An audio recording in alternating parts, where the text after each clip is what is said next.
Hello, and welcome to Recapping with Delora and Ashley. Please follow us on Instagram, Facebook, and Twitter at Recapping Podcast. Also, rate, review, and subscribe to our show on your favorite podcast platform. We're on all the things. We want to hear your thoughts on the movies and shows we review. Leave us a comment on Apple Podcasts or our YouTube channel, and we will read them during the show. Or reach out to us on social media. We love talking all things entertainment and pop culture with you. Thank you guys so much for listening. Thank you.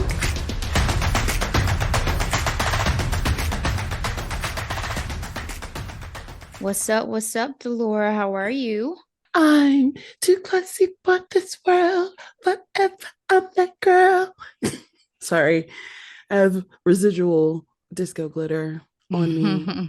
Coming back fresh from your travels and seeing the Beyonce Giselle Knowles. How was your trip? It was a fantastic trip. Shout out to my traveling partner, Tony Lipsy of TL Yarn Crafts. We had a blast. We took the train. It was my first train ride. And we were in Chicago, South Loop. We had some good food. We met some cool people. We danced. We drank. We were merry. What was your favorite food? Oh, that's a great question. So we went to this Italian restaurant and got, I think it's called like an arancini or something like that. It's like a fried rice ball. And I had never had one before, and Tony had. And it was quite tasty. It was like crispy on the outside, but nice and chewy on the inside with some cheese and meat and veggies served with like some marinara sauce. That was pretty tasty. And then also my favorite food of all time is breakfast food. So we went to this one restaurant called Yoke, and it was a nice breakfast there as well. So Ashley, how about you? You were out here traveling the world in I. Where did you go and how was it? I went to LA, my favorite city in these United States that I've had the pleasure of visiting. And it was great. I mean, the last time I went, I hadn't been since I was a kid. So it was like, I was still trying to do some touristy stuff. I went and did the Warner Brothers tour. I went back to Walk of Fame and all that stuff, or the Hollywood Walk of Fame to be specific, because Dayton has one as well. Shout out to Dayton.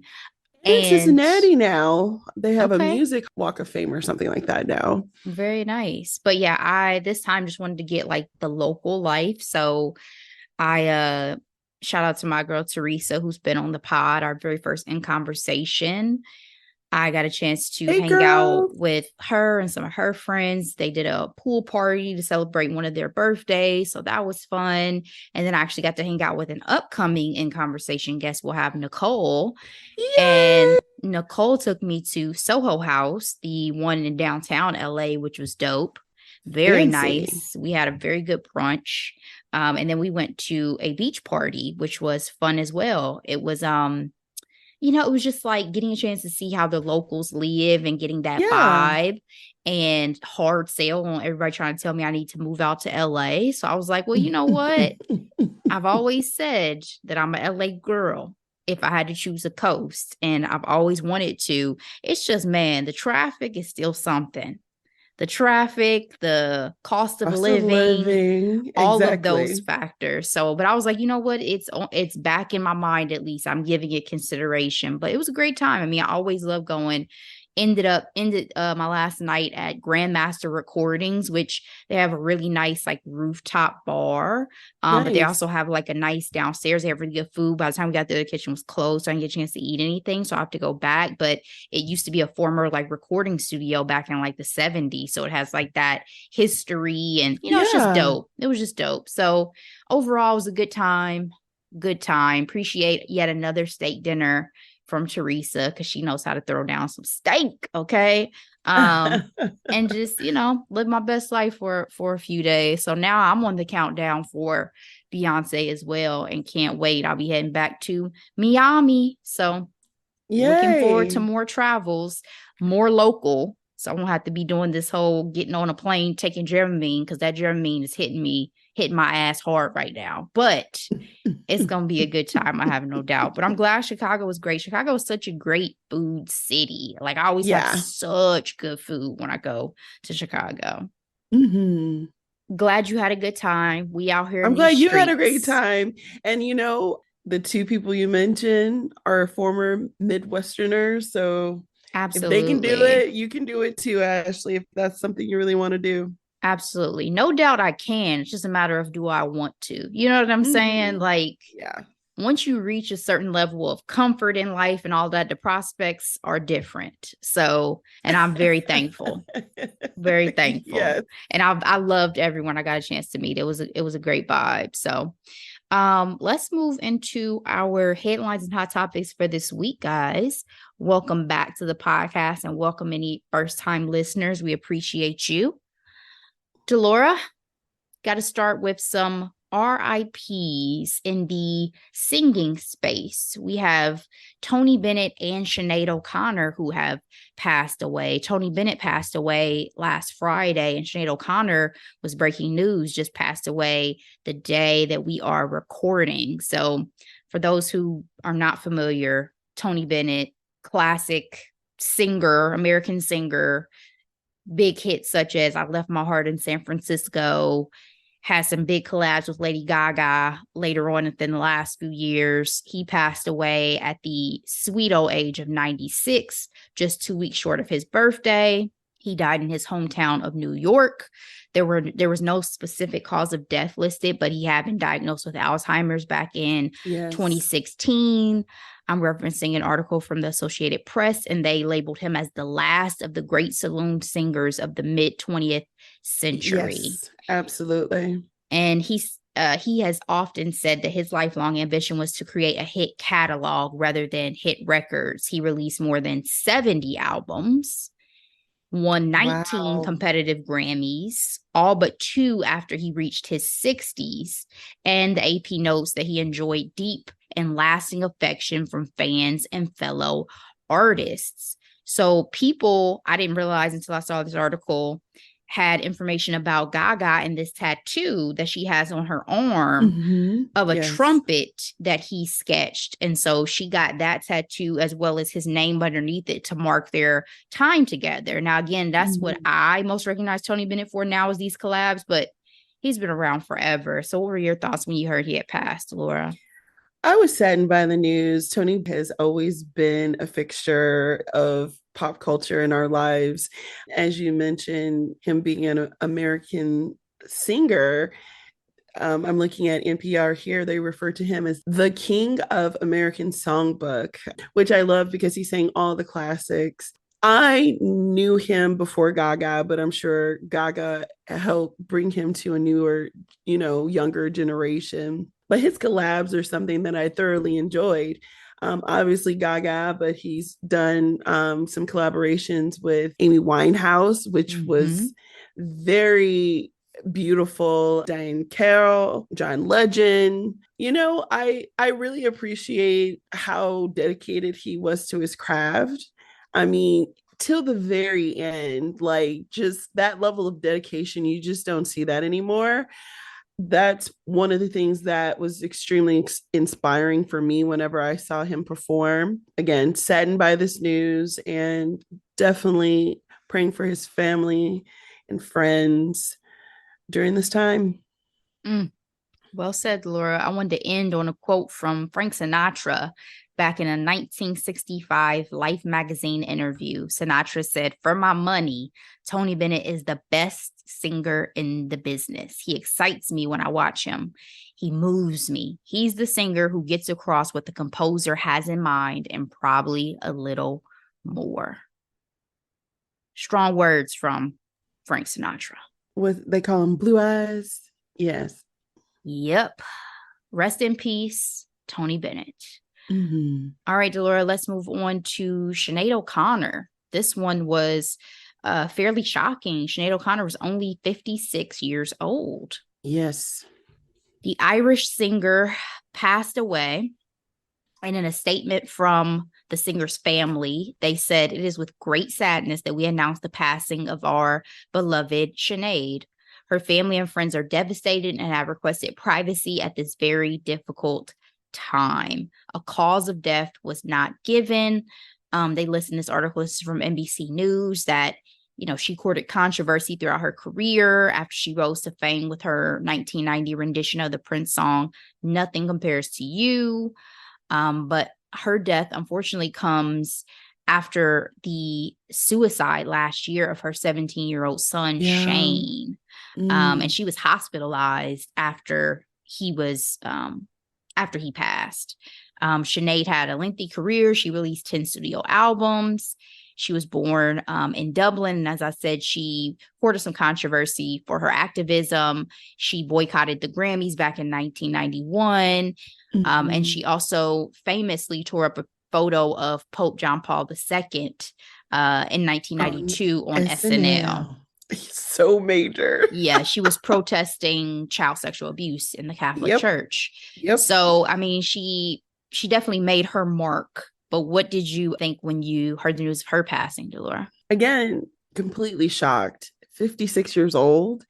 And I remember when her son passed away last year, I immediately thought about her legacy. And for me, 1992, SNL, her ripping up that picture, and how I think to this day, I don't think there's footage available of that because of the uproar that caused. I feel Sinead was a rare breed, like, of woman, especially in the 90s, who was just like kicking ass and taking names. And she was definitely, I'm thinking like Alanis Morissette, and um, Mm-hmm. I think of her and women just speaking out against patriarchy and not being ashamed and just being fearless. Those are the words that come to mind when I think of her. And I know these past few years have been difficult for her. This is just really, really sad, Ashley. Yeah, same. Hopefully she is at peace and her family will find peace throughout all of this. Again, not having a cause of death always makes me think certain thoughts, but I won't Yeah. speculate on anything until it's confirmed, but definitely Yeah. hoping that she rests in peace. So, absolutely. all right. And other singer news, Laura, for our next headline, we have Tori Kelly, one of my absolute faves. This news that she had been rushed to Cedars-Sinai in Los Angeles after she basically passed out at a restaurant in downtown LA shocked me when I first read it. Her husband, in the days since, has released a statement and basically said that she's smiling again and feeling stronger. She's not fully out of the woods, but we see the son just waiting on a few more answers. Basically, it was blood clots that were discovered in her legs and in her lungs. Yes. So not sure if she had any health problems leading up to this, but this was definitely scary. We've seen other celebs, in the last few years deal with blood clot issues. Even Serena Williams, I always think about having to deal with. So just always scary. Never know necessarily what that means and what health conditions that may, indicate, but I'm definitely glad to hear that she's doing better and feeling better. I know a lot of people had a lot of positive things to say when the news came out, just given her relationship, with God and being very spiritual and putting that often at the forefront in her music and all that sort of thing. So yeah, I definitely think that she was and her family were probably leaning heavily into their faith during this journey. But Tori's only 30 years old, and it was definitely concerning. What were your thoughts? Not my baby girl, Tori Kelly. Terrifying, Ashley. I was like, oh no, in the legs and the lungs, that is serious. So serious. And it doesn't help that in the same span of time, we hear about Jasmine Sullivan losing her mom, and then you hear about Bronny fainting at practice over a cardiac arrest. So I'm just like, yo, what is going on here? You know what I mean? Especially with her and Bronny, they're young.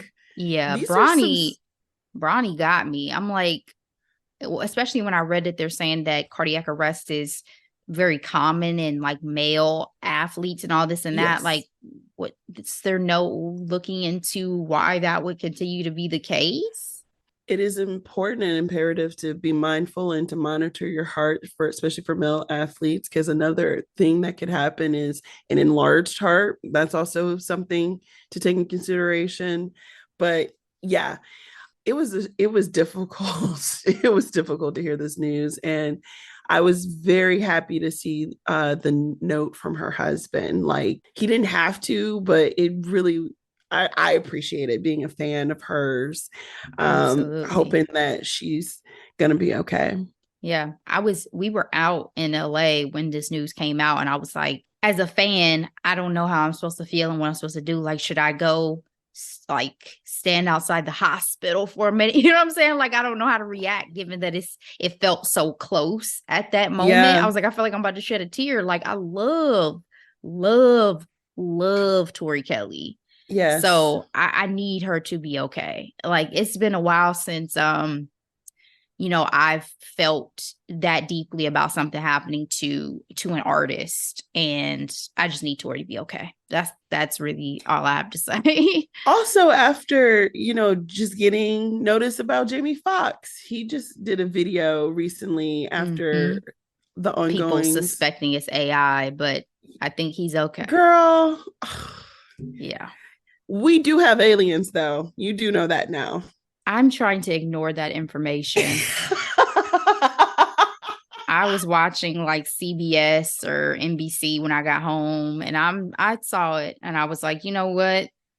I'm gonna let that breathe. First of all, the fact I'm that not diving in. nobody's like losing their sugar honey iced tea right now, it's like this man under oath said there are non-human biological, I forgot what the proper term was, entities found. There's nothing I can do about that right now. I think that's probably what a lot of people are thinking. What I'm supposed to It's do with this like piece of between them and information? Jesus. Yeah. I'm telling you, they've been priming us for what, the last 5 years with like more UFO sightings. And then just like, nope, check out that recap. They changed it from UFO to like UAP. So be mindful of that. And I mean, I can't believe I'm going to talk about him at 45, talking about we're going to start some intergalactic, what is it, branch of the military. I'm just like, goodness That's gracious. why we What are got they Space Force on saying? Netflix, which I actually really liked that show. Thank you, Steve Carell. But yeah, I just gotta let it breathe. Like, I don't want to acknowledge it until there's more information out, because I'm not somebody who wants there to be aliens. I think the possibilities of them existing are super high, just like with a lot of Very supernatural things that I feel are real as well. And I, touche. right now there's nothing I can do. So I'm just gonna let that breathe. I love that. The last thing I will say on this rabbit hole is, the fact that there's so many galaxies, even within our Milky Way, to think that we're the only like beings is just a bit short-sighted. I mean, I think most people would conclude that there is a strong possibility. It's just a matter of, what does that mean? What does that look like? What does that mean for us? Because Are we behind? Are we as terrible ahead? as we are to each other, I can only imagine what another species coming here is going to do. So, If they're not already here. if I speculate, Trump may be amongst them. So, force put here to destroy us all.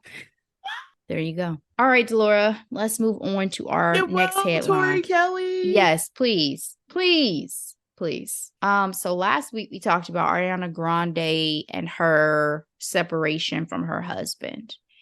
And just like that, within the span of a week, Ariana Girl. J-Lo Grande has already moved on to her next boo thing. This man, though, Ethan Slater, in an article I'm seeing from Yahoo Entertainment, reportedly told his wife he wanted a divorce just days before news broke of their romance. They are co-stars in Wicked together. Yep.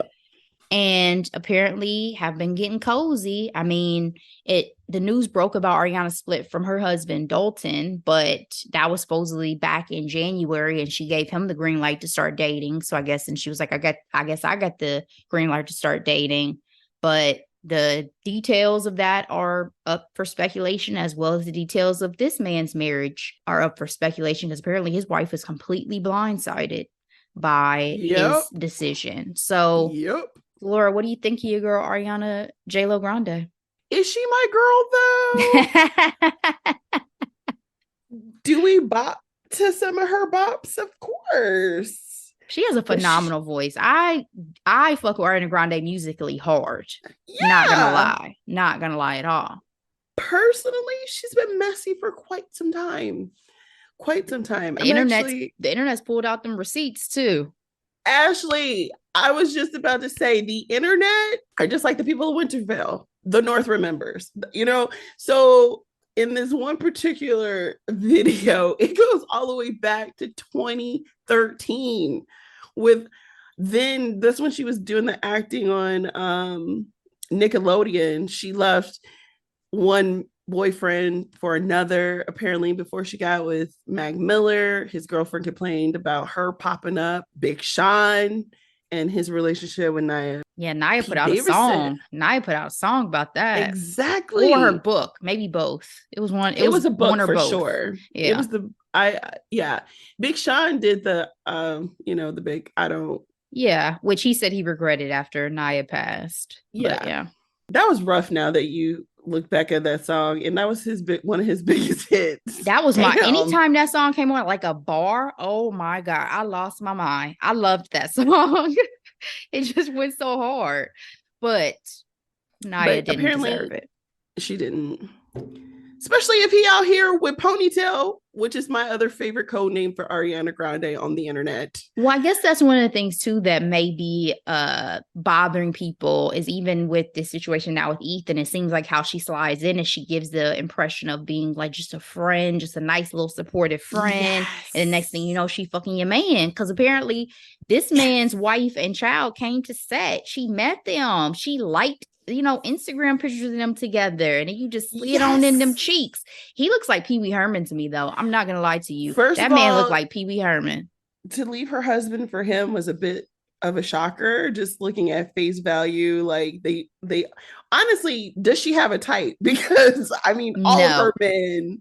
I wonder what she's attracted to in particular, because he's also SpongeBob from Broadway, and I'm like, talent. I'm not knocking sure he's talented. The hustle, but annoying probably. And I was joking. I don't know that man. That voice alone. I'm sure it's talent though. And sometimes you meet people and it doesn't matter what the physical is. It's like just this spark. It's this chemistry type thing. Absolutely. And that's another thing she has in common with J-Lo. J-Lo be all over the place with her men too. There's no one standard J-Lo man mold. Ooh, that's true. Ariana J-Lo Grande. Well, anyway, I hate to see homes broken up and hearts breaking over overlap. So especially in his case, he got a baby. Exactly. But what's that saying? It's like you lose them how you get them or something like that. I don't know. That's usually used to deter people from cheating. So I think Ariana abides by this above all, to thine own self be true. If it's for me, it's gonna be mine. What's her one song? Break up with your girlfriend because I'm bored. Yes. Yes. All of that. Whether she's the true villain of both Life and Wicked, only time will tell. Oh my gosh. I cannot wait for that movie, by the way. I cannot wait. And there's two of them. Oh, yeah. Y'all are gonna be sick of me. Y'all thought y'all saw a bunch of Barbie and Little Mermaid stuff. Like Wicked. I need the tea from Cynthia Erivo. I wish I was friends with her. I'd be like, Cynthia, listen, feel it. What's going on the set? Ooh, Jonathan would be even fun to get the tea. Oh, I'm sure. I'm sure. Both of them. Let's have tea and let's get the tea. It would be awesome. I know that was corny, but whatever, guys. I'm tired. All right, Delora, let's get into our last headline. Girl, this Kevin Spacey trial. I think we talked about Kevin Spacey before when he was dealing with the charges against him in the US, but the charges he has, as of the day we're recording, been now cleared of are from a UK trial.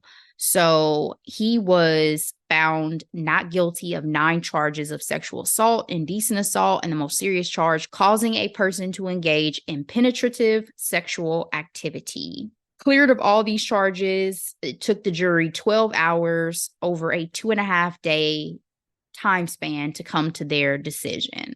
Spacey was moved to tears after the verdict was read out, and he made a statement and this, and that. But Delora, you and I talked about prior to recording that one of the strange things, not even strange, but suspicious, I would even say, in my opinion, things to come out of, and I'm reading this from Variety article, is that it literally says, in an unusual move, after the trial's conclusion, 5 of the jurors waited outside the courthouse to see if they could meet the actor in person. After some discussions with his manager, the group, comprised of 4 men and 1 woman, walked back with him into the courthouse, where Variety understands Spacey thanked them and at one point made a brief bow towards them with his arms crossed across his chest. I mean, I guess when I read that, it's not to say that you can't admire someone and possibly still be impartial. But to me, the fact that 5 jurors were potential fans, and so much so that they would wait after to meet him, is glaring. It's not a good look, Ashley. And I said this offline too. I'm not familiar with UK's legal system and what the expectations are, but here in America, what we know is a jury of your peers, and it doesn't sound like these people were his peers. They were out here wanting to shake his hand. Kevin Spacey, after he lost his show due to these allegations, both, here in the States and London, he's really fallen off my radar. Mm-hmm. I'm really interested to see if he's going to want to make a comeback after, allegations have been dropped or him being found non-guilty. Again, it's not like you can have double jeopardy, but again, is that an American thing? Is there something similar? That's a good question. Or equivalent over at the UK? But yeah, this was an interesting finding, and you wonder why people question the legal system after seeing what you mentioned, like people walking up to him and him thanking them. Like, what? That seems weird to me. Exactly. And it would make me think that there needed to be a retrial or something like that if I were the prosecution. Again, to your point, we don't know the law of the land and how things really work over in the UK. But as a prosecutor, if I saw that, I would say, this may be grounds for a retrial, because it doesn't seem like that jury may have truly been impartial.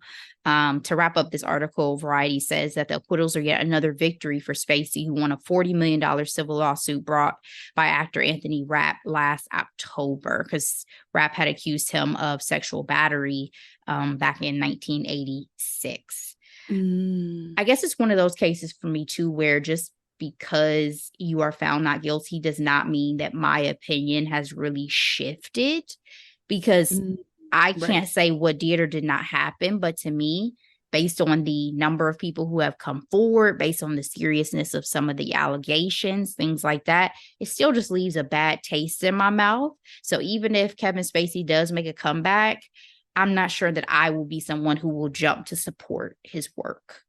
So. Well said, Ashley. That's just my 2 cents, kids. All right, Delora, let's move on to our 2 hot topics. Carlee Russell, as we know, back like mid-July, claimed that she had seen a child on the side of the highway and called 911, called family, and then was disconnected and was not seen or heard from thereafter. There was a 49-hour search for her. She turns up at her parents' house with some version of an account.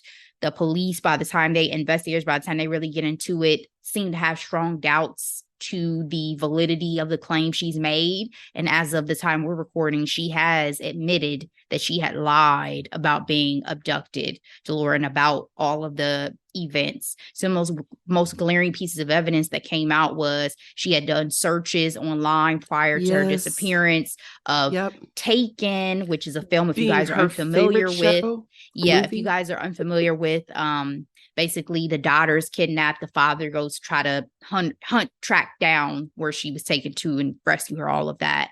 She was searching about Amber Alerts. She had stolen some supplies from work, and she had also made a Target run. So there were things that just were not adding up. The internet was speculating, but now that it's been confirmed, her boyfriend, who had come out previously and seemed still supportive, is now broken up with her. His sister has also made a statement, and the police are deciding whether or not they're going to file charges against her. So, Delora, what has been your reaction to the series of events about Carlee Russell? So I remember when Carlee's name started popping up on my social media and I looked into it. It was unnerving to hear that she was missing. But I'm not going to lie, Ashley, I wasn't as invested in this as I had been at previous, iterations of missing people. And I say that because when she showed up, I forget how long she was gone. How long was she gone, Ashley? Did it say? 49 hours. 49 out, right.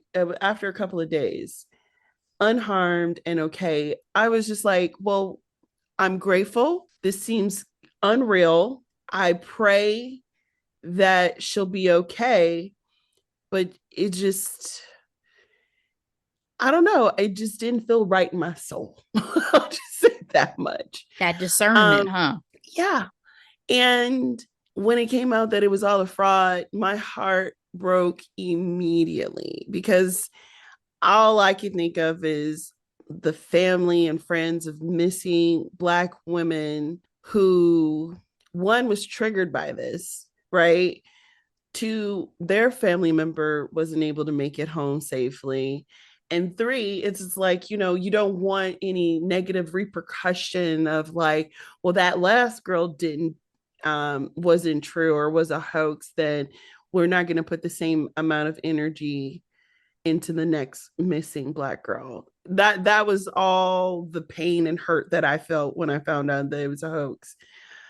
But I say all that to say I have no regrets for the type of coverage she got because any missing woman, any missing person should get that type of traction, that type of attention. And I'm not going to be the people in the boy who cried wolf. If a person is missing, we're going to amplify their names until they're found.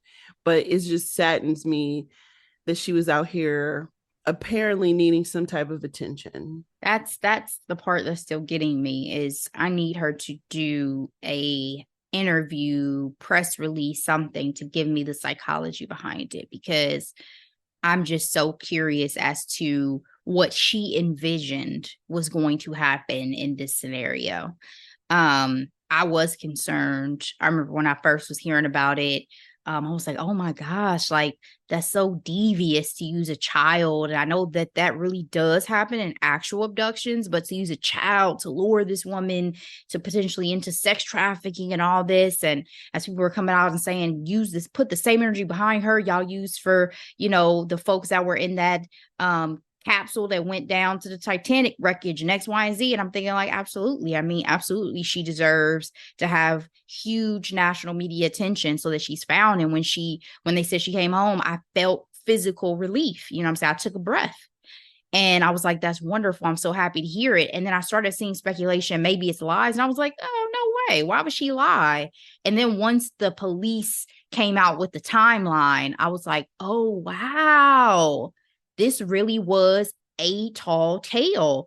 And then I just started wondering again, the why, the psychology behind it. What were you hoping for? Because I told you, and spoiler alert for anybody who has not watched Truth Be Told, but there was a storyline on this same thing in a season of Truth Be Told. Now, it was a white woman in that case, but she had basically eaten up all the media coverage looking for her instead of these Black and brown women who were actually missing in California. And so I need more. I guess I still need more. It's not done to me until I hear from her. Like I have the ex-boyfriend now saying, because I bet he's embarrassed. He is Yes, he probably is. heartbroken. But If you got the internet girls being like, I got you, boo, because he's a I cutie. got next. Ain't nobody gonna lie. He's a cutie. But if he really had no involvement, because that's another thing, are we sure? If he really had no involvement, I hope he is able to heal. Because I can only imagine, like I said, this has to be like heartbreaking as well as, embarrassing because You that was your saying the girlfriend. dishonesty of it all. Yeah. Yeah, has to be just a mind fuck to a certain extent if you had never seen this pattern of behavior or have any understanding as to why she would have done this. So it's not over until I hear from her. I need to hear from her. I'm like, man, she really did a Gone Girl on us. You remember that phenomenon? Of course. I read the book and watched the film. Of course. Same. We should recap that movie. It doesn't have the same weight as it did when it first came out, but there was a moment. Rosamund Pike is a chilling actress. I Hear a lot and Phenomenal. that one. Like she's chilling. And Ben played the husband so well, who was like so arrogant and like self-absorbed. It's like, of course a woman would go missing under your watch. Like, oh my God. That was a movie. It was. But yeah, that's overall my thoughts about it. Like I will believe any Black woman, any person who needs this sort of support, to your same point, in the future. This does not dissuade me from feeling like the majority of people are telling the truth. I just want to know why this one individual did this and what she was thinking. She's only 25 years old. It's that what was the frontal cortex, the frontal lobe? Isn't that what Crystal kept saying for the Perfect Fine recap? Perfect Fine. That frontal lobe needs to finish Crystal, development. Okay. From dumb Black mamas. Yes. Check out that recap if you guys haven't. But that's what I need. I just need to know why. So Yeah, we'll I don't see what think we happens. fully develop until like 25, right? Like 25, 26. So she's in that. Yeah. Maybe it's closing. Maybe whatever happens, it's on the path, but she just fucked it up. She's gonna need some serious counseling after this. Losing your job and everything. Or girl. going to jail.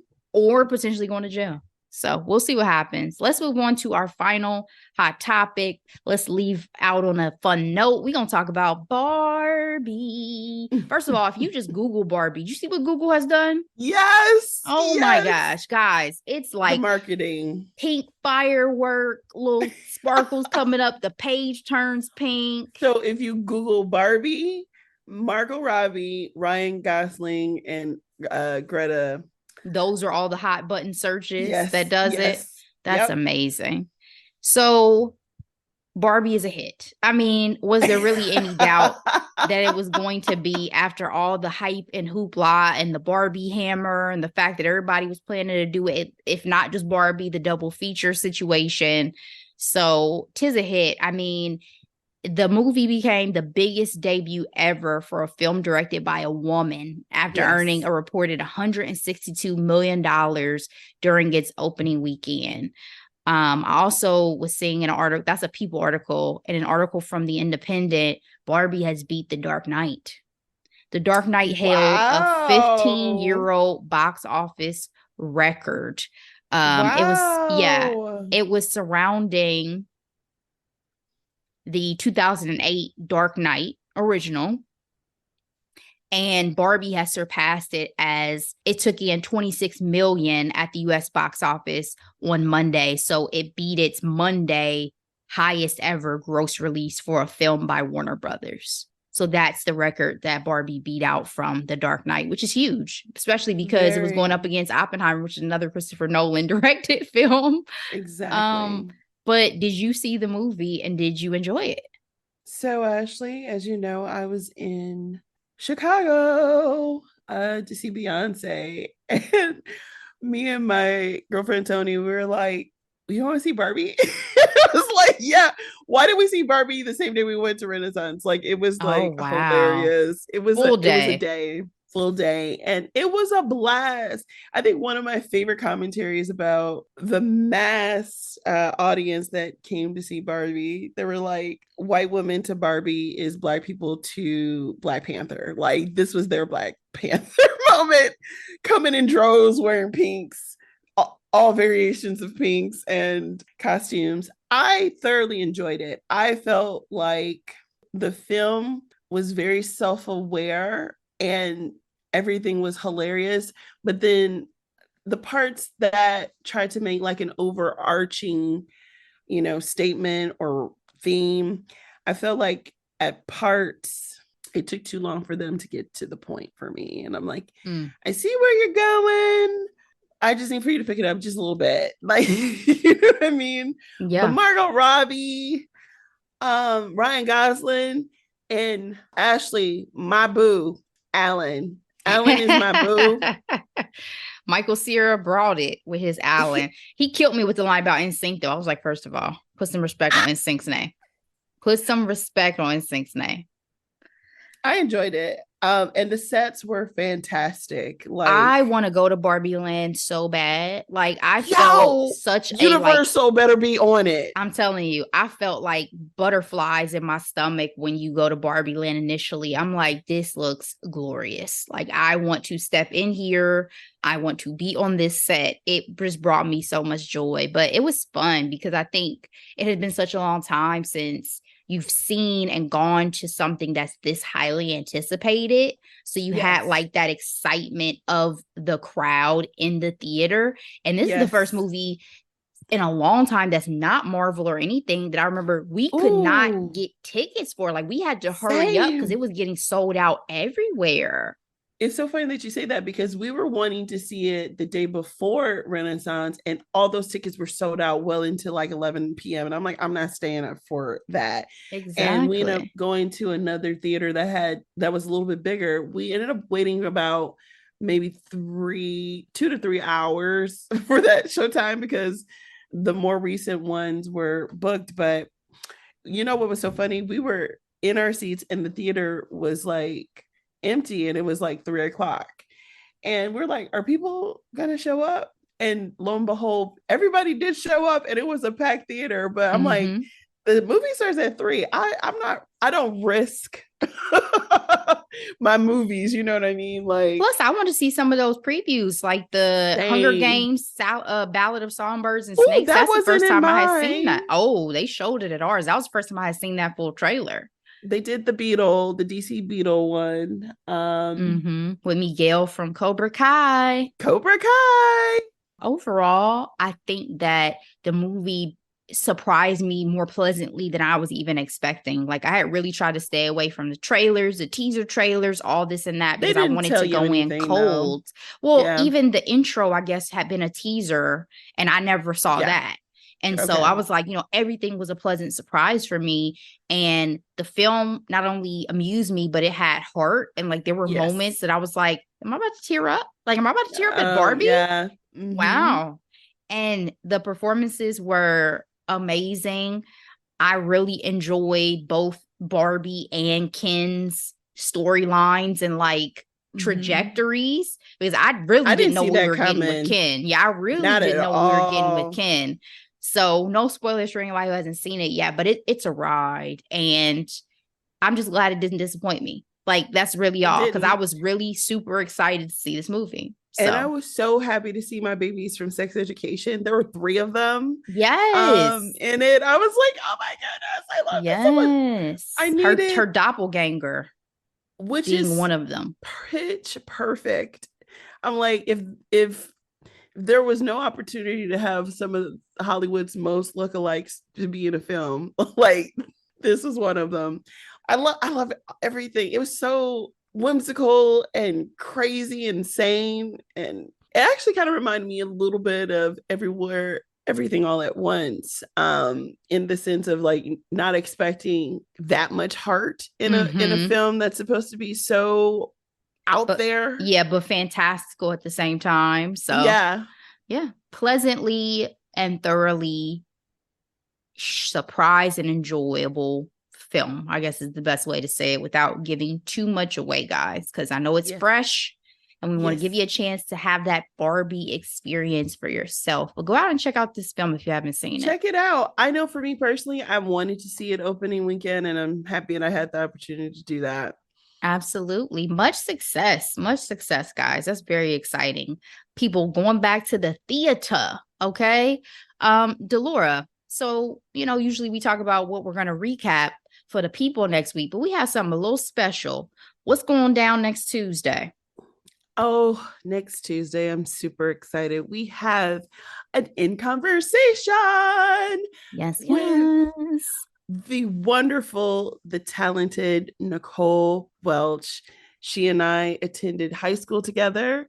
That's how we know each other. Shout out to Southfield Lathrop High School, even though it no longer exists. But she's out here thriving in these Hollywood streets as a production manager. And Ashley and I had the most wonderful conversation talking about her journey and like lessons learned and her hopes for her career. I'm really enjoying our conversations, our In Conversations, Ashley, because we get perspectives from all the different elements of what brings a production to life. And I didn't know much about production management before Nicole. And boy, oh boy, our eyes have been open. It was such a great conversation. And every time we do them, I'm like, I get inspiration possibly most of all. Like, if y'all are getting some nuggets from these things, I feel it. I get excited to hear people talk about their journeys and what they've gone through. So we hope it translates and you guys enjoy them as much as me. But I do want to say, after I got a chance to hang out with Nicole, I didn't realize that her brother is Michael Welch, interior designer, who is currently in the season of Hack My Home, available on Netflix. So even though we're not doing any hidden gems this week, guys, make sure you check out Hack My Home and support Nicole's brother, Michael. So I just wanted to give that shout out real quick. But yeah, hope you guys enjoy the conversation. We have a lot. We have more coming. So we do. Excited about that as well. Always love getting these. Yeah, always love getting these industry insider perspectives. So guys, that's it for us this week. I hope you're having a great one. I hope you have a great weekend, and we will be back. Looking forward to it. Share this episode with friends, family, loved ones. We so appreciate it. And be blessed. We'll see you next time. Bye.